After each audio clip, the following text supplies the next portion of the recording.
Dear students, good morning. Myself Dr. Ashish Garg, Associate Professor in Chemistry, SET, R.N. Ruia, Government College, Ramgarh, Shekhawati district, Sikar, Rajasthan. बच्चों, BSc part first में we start a new topic that is alkenes. मैंने अभी तक BSc part first में second paper organic chemistry के 80-85% topics सारे cover कर दिए हैं and this is the last topic, alkenes and alkynes. ये लास्ट टॉपिक है। इसके बाद हमारा 100% कोर्स ऑर्गेनिक केमिस्ट्री का हो जाएगा। राजस्थान के सभी विश्वविद्यालयों का, जितनी भी यूनिवर्सिटी राजस्थान में, सबका 100% कोर्स मैं कवर कर दूंगा। बच्चों, यहां पर वी स्टार्ट एल्कीन्स। एल्कीन्स के बारे में हम पढ़ते हैं कि ऐसे कंपाउंड्स जिनमें कार्बन कार्बन डबल बॉन्ड होता है या कार्बन कार्बन अनसैचुरेशन होता है, असंतृप्तता होती है। बच्चों देखिए, हमने 12th क्लास में, इससे प्रीवियस क्लास में आपने एल्कीन्स में इसके बारे में पढ़ा है, एथीन। हम बच्चों वहां पर पढ़ते हैं एथेन, एथीन, एथाइन, इस तरह से। प्रीवियस क्लास में हम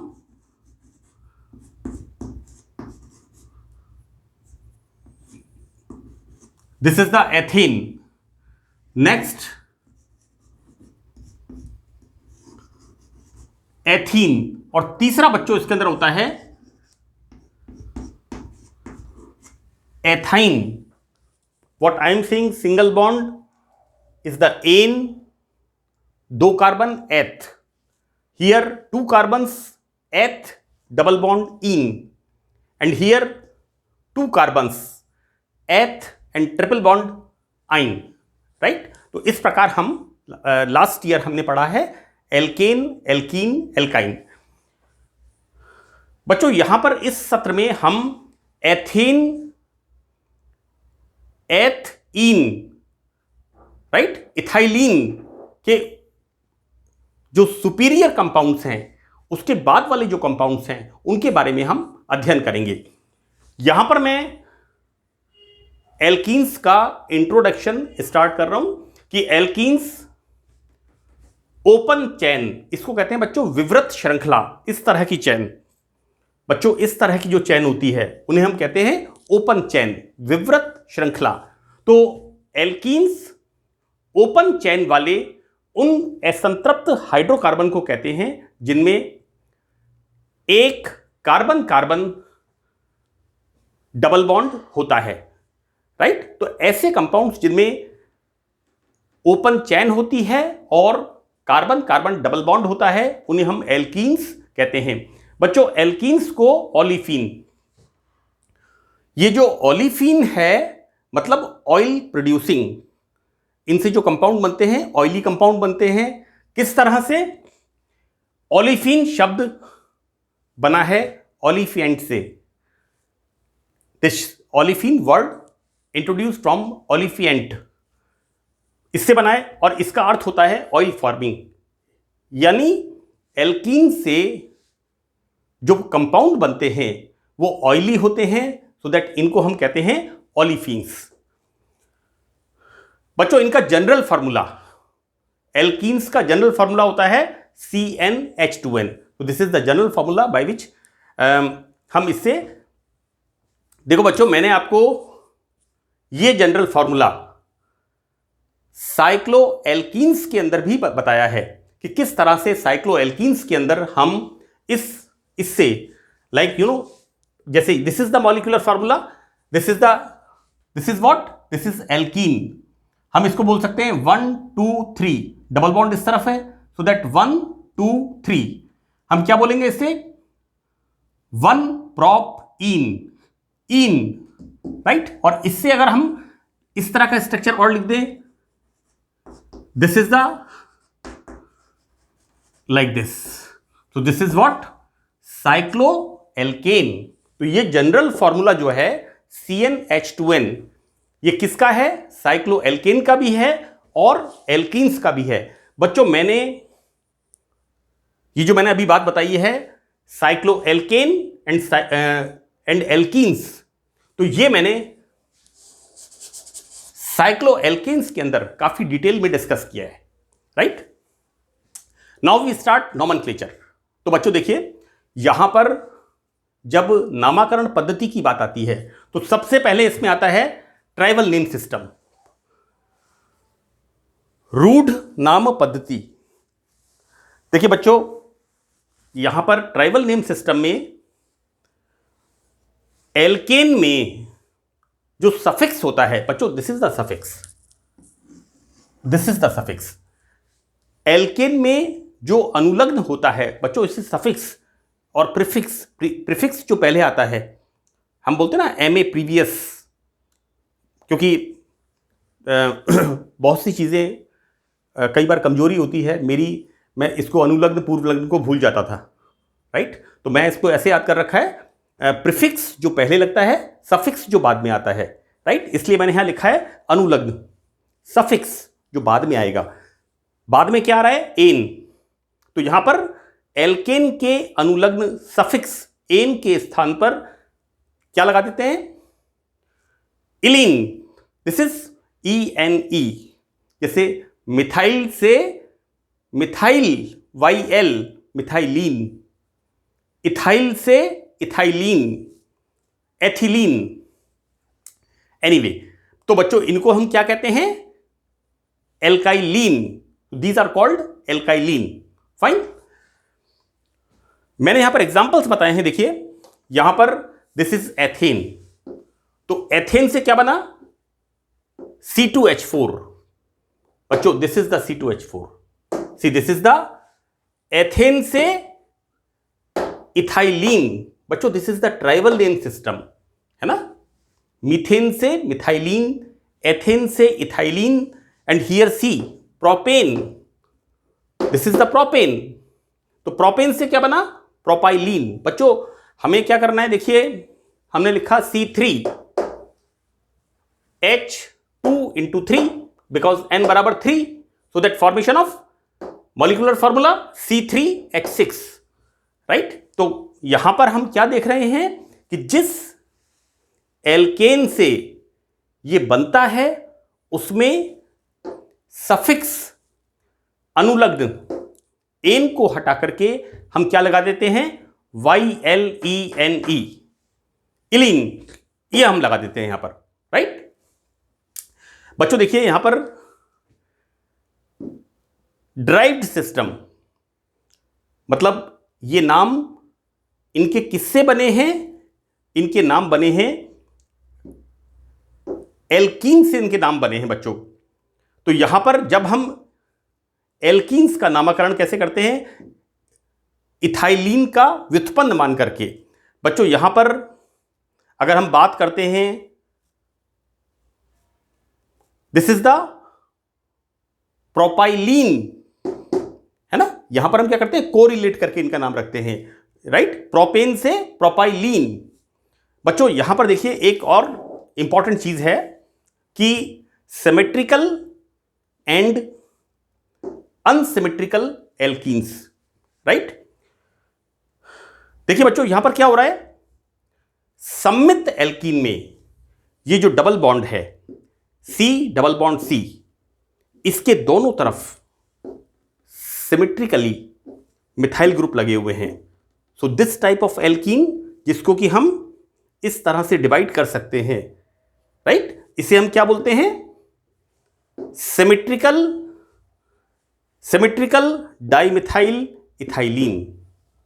बच्चों this is the ethylene, so this is the symmetrical dimethyl ethylene, and the next one बच्चों this is the asymmetrical dimethyl ethylene, right।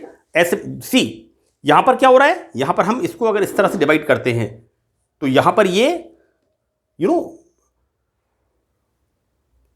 इस द एक्टिनोमॉर्फिक एंजाइम, इसको अगर हम इस तरह से इसको डिवाइड करते हैं, राइट, तो यहां पर इसका डिवीजन नहीं होता, इक्वल डिवीजन नहीं होता। So this is the asymmetrical, असम्मित, this is the asymmetrical alkene. और इसको हम किस तरह से लिखते हैं? यहां पर बच्चों asymmetrical dimethyl ethylene, right. So this is the derived system. मैं आपको एक बात बता दूं बच्चों कि ये जो हम पढ़ रहे हैं इसमें आपको ट्राइबल सिस्टम का पता होना चाहिए, क्योंकि हम पढ़ते हैं एथेन, एथेन से एथीन या इथाइलिन। इसी तरह से हम पढ़ते हैं प्रोपेन, प्रोपेन से प्रोपीन या प्रोपाइलिन एंड सो ऑन। जैसे जैसे सजातीय श्रेणी होमोलोगस सीरीज आगे बढ़ती जाती है। अब बच्चों देखिए यहां पर हम we start now our international union of pure and applied chemistry system. This is the IUPAC system, है ना। तो IUPAC नॉमेनक्लेचर सिस्टम हम यहां देखते हैं। बहुत सिंपल सा है बच्चों यहां पर कि यहां पर बड़ी कॉमन सी बात है जो आप लोगों ने 11th 12th क्लास में पढ़ी है कि यहां पर selection of the longest chain, और चूंकि यहां पर डबल बॉन्ड है, हम किसका अध्ययन कर रहे हैं? एल्कीन्स का। तो एल्कीन्स में हम नाम लिखते समय, नॉमेनक्लेचर करते समय इस बात का ध्यान रखते हैं कि हम उस चेन का सिलेक्शन करते हैं जिसमें डबल बॉन्ड इंक्लूड होता है। तो selection of the longest chain in which double bond is included, correct. So that इसमें सबसे लंबी कार्बन श्रृंखला जिसमें C डबल बॉन्ड C बंध उपस्थित होता है का चयन करके, राइट। कार्बन एटम की संख्या देखकर ऐसी कार्बन चेन जिसमें डबल बॉन्ड इंक्लूड हो और लॉन्गेस्ट हो, longest chain included double bond. तो वहां पर क्या करते हैं कि कार्बन एटम की नंबर ऑफ कार्बन एटम यहां काउंट करते हैं, और यहां पर एल्केन के नाम में एन हटा करके सफिक्स क्या लगा देते हैं? इन लगा देते हैं। बच्चों फॉर एग्जांपल मैं यहां पर इसको वॉश आउट कर देता हूं।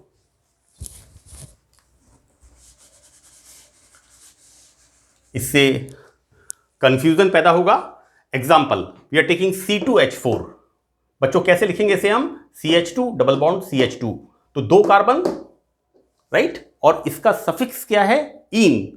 तो क्या बन गया यहां पर? Ethene. Same way molecular formula C3H6, right. हम क्या लिखें, किस तरह से लिखेंगे बच्चों? या तो हम इसको ऐसे लिखें CH2 double bond CH single bond CH3, या फिर हम लिखें इसको CH3 single bond CH double bond CH2। बच्चों कार्बन इज टेट्रावेलेंट, इस बात का आप ध्यान रखना। कार्बन चतुर्संयोजकी होता है, टेट्रावेलेंट होता है, तो कार्बन की टेट्रावेलेंसी का आप विशेष ध्यान रखें। तो बच्चों यहां क्या बनेगा? यहां लिखे बनेगा this is what we write here 1 2 3। This is 1 propene, right. Now third one बच्चों वी आर टेकिंग C4। देखिए हमने C2 लिया, जनरल फॉर्मूला। C2 में क्या बना? C2H4। C3 लिया, then the formation of C3H6, molecular formula. We are taking C4, C4, right. क्या बनेगा? H8। This is the molecular formula. तो बच्चों यहां पर C4H8 मॉलिक्यूलर फॉर्मूले के 3 आइसोमर पॉसिबल होते हैं। पहला आइसोमर किस तरह से लिखेंगे बच्चों? डबल बॉन्ड बीच में है, this is the symmetrical alkene, like this. और इसका नाम किस तरह से होगा? हम चाहे इधर से काउंटिंग करें 1 2 3 4, या फिर हम इधर से काउंटिंग करें 1 2 3 4, राइट। सो बनेगा क्या यहां पर? This is the 2 butene, butene या ब्यूट 2 इन, राइट हियर। अब देखिए बच्चों यहां पर क्या हो रहा है? फंक्शनल ग्रुप डबल बॉन्ड, इसकी पोजीशन चेंज हो रही है हियर। बच्चों यहां कर दें या चाहे यहां कर दें, वन इज सेम थिंग। हमने क्या करा यहां पर? इसको शिफ्ट किया। अब देखिए CH3 CH2 CH double bond CH2, C4 1 2 3 4, और यहां पर क्या हो रहा है? H8 3 + 2 5 6 7 8, बिल्कुल सही है। यहां पर हम क्या देखते हैं, दिस इज द 1 ब्यूटीन, या हम इसको क्या कह सकते हैं, ब्यूट 1 इन। तो this is the second example. बच्चों थर्ड एग्जाम्पल, यहां पर क्या हो रहा है बच्चों, देखिए श्रृंखला में चेंज हो रहा है, चेन के अंदर ब्रांचिंग स्टार्ट हो रही है। तो बच्चों this is the asymmetrical alkene, like this, है ना। तो यहां क्या बनेगा बच्चों, यहां पर numbering start, numbering from this place 1 2 3, selection of the longest chain, जिसमें डबल बॉन्ड इंक्लूड होना चाहिए। तो इसका हम नाम किस तरह से लिखेंगे, this is the substituent methyl group. What we write here, 2 methyl 1, this is 2 methyl propene 1 कर देते हैं इसको हम, बिल्कुल सही है, right. This is 2 methyl 1 propene और propene 1, this is the correct name. बच्चों यहां पर ए और बी ये दोनों कैसे हैं, पोजीशन आइसोमर, स्थिति समावयव। यहां पर देखिए पोजीशन में चेंज होता है, स्थिति में परिवर्तन होता है। तो these are the A and B are the position isomer, right. जबकि सी में क्या हो रहा है, सी के अंदर चेन में ब्रांचिंग होती है। तो सी में बच्चों क्या हो गया, दिस इज द श्रृंखला समावयव चेन आइसोमर होता है, करेक्ट। तो बच्चों इस तरह से मैंने आपको यहां पर 2 बातें, एक तो नॉमेनक्लेचर के बारे में भी बताया है कि किस तरह से हम एल्कीन का IUPAC नॉमेनक्लेचर करते हैं, और दूसरा इसमें समावयवता आइसोमेरिज्म के बारे में भी मैंने डिस्कस किया है। आगे बच्चों यहां पर हम देखते हैं, देखिए 2 ब्यूटीन, सी यहां पर वेरी वेरी इंपॉर्टेंट, 2 ब्यूटीन में ज्योमेट्रिकल आइसोमेरिज्म होती है, ज्यामितीय समावयवता। See this is the example of 2 butene, this is the example of 2 butene, है ना, सिमेट्रिकल एल्कीन। तो हम इसको किस तरह से लिखते हैं बच्चों, सी डबल बॉन्ड सी, है ना। देखिए ज्योमेट्रिकल आइसोमेरिज्म में क्या होता है, कार्बन कार्बन रोटेशन रेस्ट्रिक्टेड होता है, प्रतिबंधित होता है। तो यहां पर क्या हो रहा है कि सी डबल बॉन्ड सी, और यहां पर सेम ग्रुप एक तरफ है, तो this is the cis form. While यहां पर सेम ग्रुप जब क्रॉस फॉर्म में होते हैं, then this is the trans form. तो इस तरह से यहां पर हम देखते हैं कि alkenes position isomer number 1, number 2 chain isomer, and number 3 geometrical isomer. 3 तरह की आइसोमेरिज्म शो करती हैं। बच्चों मैं आपको एक बात बता दूं कि मेरा यह तजुर्बा रहा है कि पिछले